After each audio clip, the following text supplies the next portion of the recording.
Hello everyone, कैसे हैं आप सब लोग। I hope you are good. Then today I will discuss about elasticity part 3। ठीक है, तो पार्ट 2 में हमने आपको कंप्रेसिबिलिटी तक पढ़ा दिया था। कंप्रेसिबिलिटी में हमने आपको बताया था, एक रिलेशन निकल के आया था beta is equal to 1/b, जिसमें हमने आपको बताया था कि बीटा जो है कंप्रेसिबिलिटी को शो कर रहा है और बी ये आयतन प्रत्यास्थता गुणांक को शो कर रहा है। ठीक है, तो इसमें हमने एक चीज और बताना है आपको कि बीटा यानी कंप्रेसिबिलिटी सबसे ज्यादा किसकी होती है। सबसे ज्यादा कंप्रेसिबिलिटी जो होती है बीटा, यानी आप कह सकते हो सबसे ज्यादा कंप्रेसिबिलिटी गैस की होती है, फिर लिक्विड की होती है, फिर किसकी होती है, फिर सॉलिड की होती है। ऐसा क्यों है?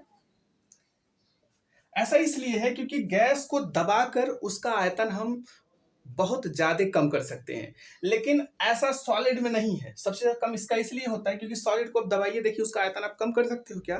सबसे ज्यादा आयतन हम गैस का कम कर सकते हैं और इतना लिक्विड का भी नहीं कम कर सकते हैं जितना हम गैस का कर सकते हैं। इसलिए सबसे ज्यादा कंप्रेसिबिलिटी जो होती है वो होती है गैस की और सबसे कम होता है सॉलिड की। ये एग्जाम में पूछा जाता है, इस बात को ध्यान में रखिएगा। ये ऐसा नहीं है कि ये सिर्फ इंटर वाले देखेंगे, ठीक है, इसको कोई भी देख सकता है।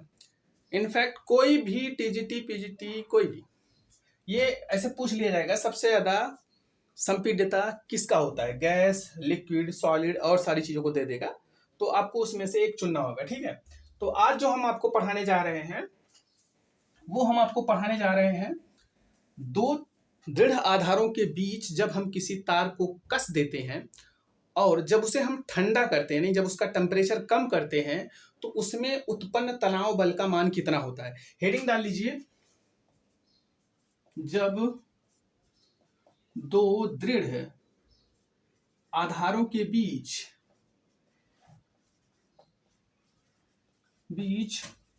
किसी तार को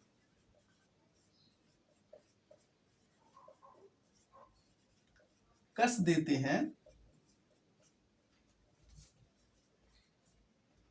और उसे ठंडा करने पर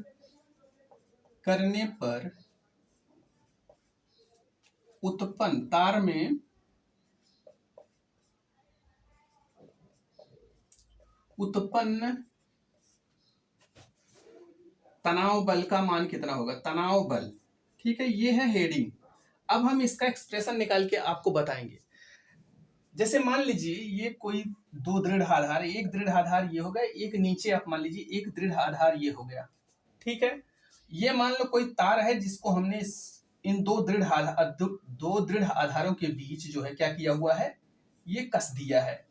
ठीक है, जब हम इसका टेम्परेचर कम करेंगे, मान लीजिए हमने इसका temperature delta T degree Celsius कम कर दिया, इसका यंग प्रत्यास्था गुणांक y और इसमें जो रेखीय प्रसार होगा इसका टेम्परेचर कम करने पर, रेखीय प्रसार को आप अनुदैर्ध्य प्रसार गुणांक भी बोल सकते हो, जिसकी लंबाई में कमी या वृद्धि हो। ठीक है, उसी को तो बोलते हैं रेखीय प्रसार गुणांक। रेखीय प्रसार गुणांक अल्फा है मान लीजिए, या अनुदैर्ध्य प्रसार गुणांक अल्फा मान लीजिए। जब हम इसको ठंडा करेंगे ना, तो आप खुद ही देख लीजिएगा प्रैक्टिकल करके, जब आप किसी तार को ठंडा करोगे तो उसके आयतन में जो या लंबाई में क्या होगी, वो कमी होगी, उससे सिकुड़ेगा, और जैसे ही उसका टेम्परेचर आप बढ़ाइएगा वो फिर उसकी लंबाई में परिवर्तन होने लगेगा। तो आपने पढ़ा हुआ है अनुदैर्ध्य प्रसार गुणांक। अनुदैर्ध्य प्रसार गुणांक को आप क्या लिखते थे, या रेखीय प्रसार गुणांक अल्फा को क्या लिखते थे आप, डेल्टा यल अपान यल इंटू डेल्टा टी। इसकी लंबाई अगर आप यल मान रहे हो तो ठीक है। तो आपने एक चीज और पढ़ा हुआ है यंग प्रत्यास्था गुणांक, जिसको हम यंग प्रत्यास्था गुणांक को क्या लिखते थे, यंग प्रत्यास्थता गुणांक। किसी तार के लिए यंग प्रत्यास्था गुणांक का मान हमने क्या निकाला हुआ था, y is equal to F by A upon delta L upon L. अब आप क्या करिएगा, डेल्टा एल अपान एल का मान यहां से पक्षांतर करके आप निकाल लेंगे। Delta L upon L is equal to लिख सकते हैं अल्फा इंटू डेल्टा टी, इतना लिख सकते हैं, और इसी वैल्यू का मान ले आके हम यहां रख देंगे।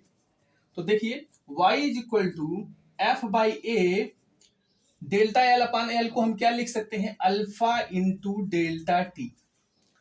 और यहां पे अगर हम निकालना चाहें F by A is equal to Y into alpha delta T. तो ये क्या निकल के आया, ये तार में उत्पन्न प्रतिबल है।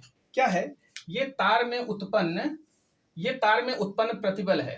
ठीक है, F by A is equal to Y into alpha delta T. अगर पूछे कि तार में उत्पन्न प्रतिबल, तो ये फार्मूला लगाइएगा। अब यहाँ पे अगर हम देखें तार में उत्पन्न तनाव बल कितना होगा, तो एफ इज इक्वल टू हम लिख सकते हैं, ए को इधर कर देंगे तो वाई इंटू ए इंटू अल्फा डेल्टा टी। तार में उत्पन्न तनाव बल का मान ये है, तार में उत्पन्न प्रतिबल का मान ये है। ये दोनों फार्मूले आप याद कर लीजिए, क्योंकि इस पे सवाल आता है। इस बात को आप अपने जहन में डाल लीजिए, क्योंकि बहुत ज्यादा इंपॉर्टेंट है ये फार्मूला। ये आप एक्सप्रेशन नहीं भी जानते रहोगे तो भी कोई बात नहीं, लेकिन ये फार्मूला आपको पता होना चाहिए, क्योंकि इस पे न्यूमेरिकल भर भर के आएंगे, हम पहले से ही बता दे रहे हैं आपको। ठीक है, तो आप लोग स्क्रीनशॉट ले सकते हो। इसके बाद हम आपको बताएंगे दृढ़ता गुणांक, जिसमें हमें आपको बताना है shearing strain and shearing stress. ठीक है, शियरिंग स्ट्रेस और शियरिंग स्ट्रेन का मतलब होता है अपरूपण प्रतिबल और अपरूपण विकृति। ठीक है, और इन्हीं दोनों के अनुपात को हम बोलते हैं दृढ़ता गुणांक। तो उससे पहले हम दृढ़ता गुणांक आपको बता देते हैं, इसके बाद दृढ़ता गुणांक आपको अपने आप आ जाएगा। ठीक है, यहां पे आप हेडिंग डाल सकते हैं दृढ़ता गुणांक, जिसको हम नीटा से डिनोट करते हैं। अगर इसका डिफिनेशन लिखना चाहते हो आप तो लिख सकते हो, प्रत्यास्थता सीमा के भीतर लघु विकृतियों के लिए अपरूपण प्रतिबल तथा अपरूपण विकृति के अनुपात को हम दृढ़ता गुणांक कहते हैं। 1 मिनट हम देख लें वीडियो चल रहा है कि नहीं। ओके, वीडियो चल रहा है। आप लिख सकते हो प्रत्यास्थता, ये 2 कोड वर्ड है भाई साहब। ठीक है, इन 2 कोड वर्ड को आप याद कर लो, क्योंकि अगर इसको आप नहीं याद करोगे ना तो इसका कोई मतलब निकलने वाला नहीं है। इसको आपको लिखना ही पड़ेगा। ये प्रत्यास्थता सीमा के भीतर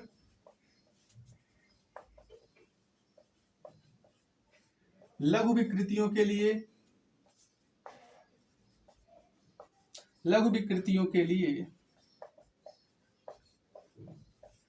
अपरूपण प्रतिबल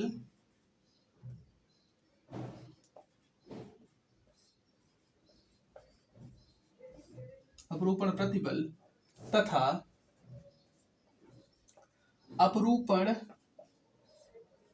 विकृति के अनुपात को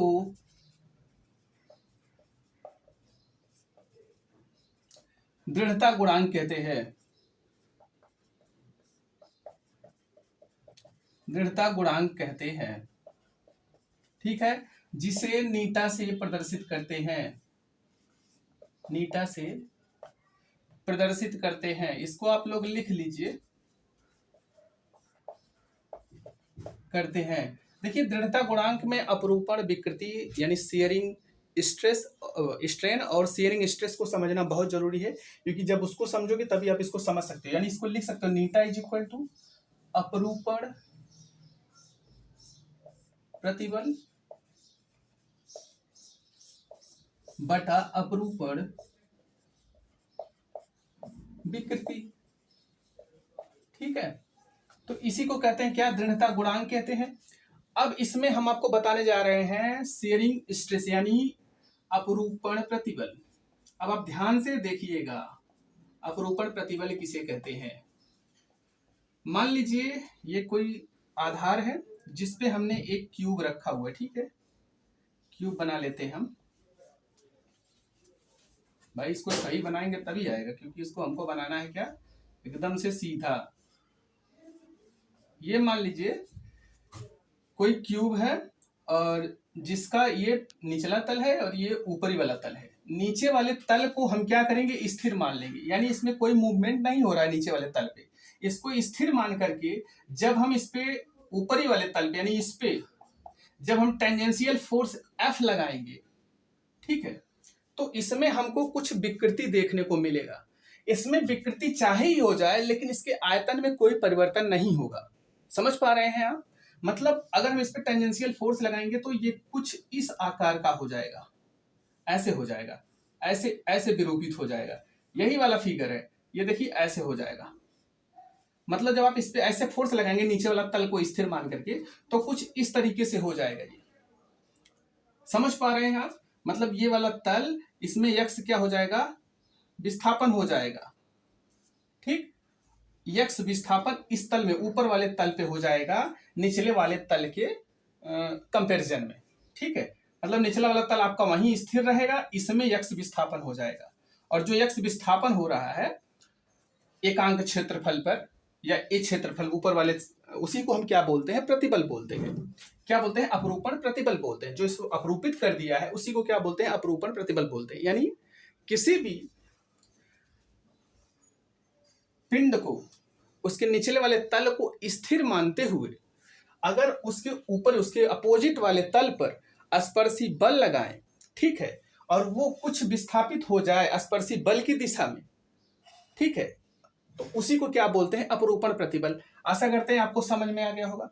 अब अपरूपण विकृति की बात करें, इस जो ये निचला वाला तल है, ठीक है, इसके ये निचले वाले तल के अपोजिट तल पर जब हम स्पर्शी बल लगाते हैं तो इसमें एक्स डिस्प्लेसमेंट हो जाता है, और इस एक्स डिस्प्लेसमेंट और इससे निचले वाले तल से ऊपर वाले तल की दूरी के अनुपात को क्या बोलते हैं, शियरिंग स्ट्रेन बोलते हैं, यानी अपरूपण प्रतिबल बोलते हैं। समझ में आया आपको?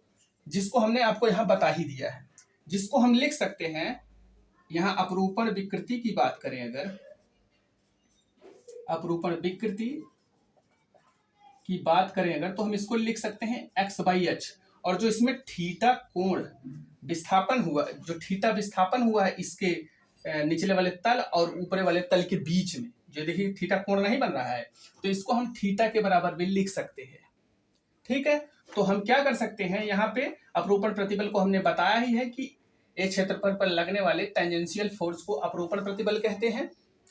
तो इसको हम लिख सकते हैं अपरूपण विकृति को x/h, इसको यहाँ पे ले आकर रख देंगे हम सीधा, नीटा = f/a अपान x/h, और x/h को हम थीटा भी लिख सकते हैं। तो इसका एक फार्मूला ये वाला आ गया, इसको हम लिख सकते हैं f(h) अपान ax, और इसको एक फार्मूला और लिख सकते हैं, नीटा = f/a अपान थीटा। तो इस तरीके से हमारा क्या आ गया, अपरूपण प्रतिबल का मान आप इसको उतार सकते हो, सॉरी दृढ़ता गुणांक का मान।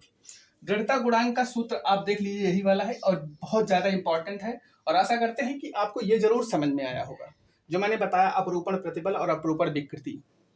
अगर नहीं समझ में आए, ये बार बार आप वीडियो देखेंगे तो आपको समझ में आ जाएगा। ठीक है, इसके बाद हम आपको क्या बताएंगे, इसके बाद हम आपको बताने वाले हैं कि एनर्जी बताने वाले हैं, किसी भी तार के लिए एनर्जी बताने वाले हैं। ठीक है, बहुत ज्यादा इंपॉर्टेंट वो भी है, एनर्जी का फार्मूला। ठीक, तो आज के लिए बस इतना, इसका स्क्रीनशॉट आप ले सकते हो।